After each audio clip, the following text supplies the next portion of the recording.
In 2026, the data indicates a widening statistical fault line between demographic groups, the enrollment flip over the last decade. The gatekeeper institutions of society, law, medicine, and journalism have crossed a 60-40th tipping point. In these environments, the majority of new entrants are now female. The perception gap. Quantitative polling shows a 20-30-point divergence in how young men and women view the opposite sex. The institutional variable. The data shows that this gap is most extreme among those with the highest institutional exposure. The more years spent inside academic or corporate HR pipelines, the higher the likelihood of viewing the opposite sex through a categorical lens rather than an individual one.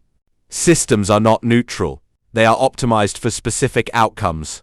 We are currently witnessing a shift in the optimization goal of our social institutions. 1. From output to cohesion. Traditional institutional models were optimized for mission output efficiency and competition. Modern models have been re-optimized for systemic cohesion, safety, and conflict reduction. In a system optimized for cohesion, any perceived threat to the group is flagged and removed with high efficiency. 2. The logic of moral triage. When a system processes a high volume of human data, it cannot treat every person as a unique variable. It uses triage logic, just as an algorithm uses. Engagement-based ranking. These institutions use category-based ranking. The ally category, those who conform to the cohesion model.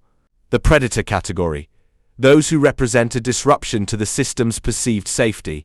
3. The programming loop. This is a self-reinforcing feedback loop. Input. Students enter an institution optimized for cohesion. Processing. They are taught to triage social interactions into binary categories. Output.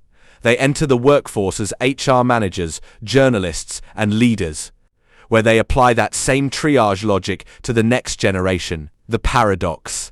In an era where we have more data on individuality than ever before, our institutions are training us to be more categorical.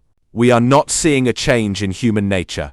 We are seeing the results of a change in institutional architecture. When you change the rules of the system, you inevitably change the behavior of the people inside it.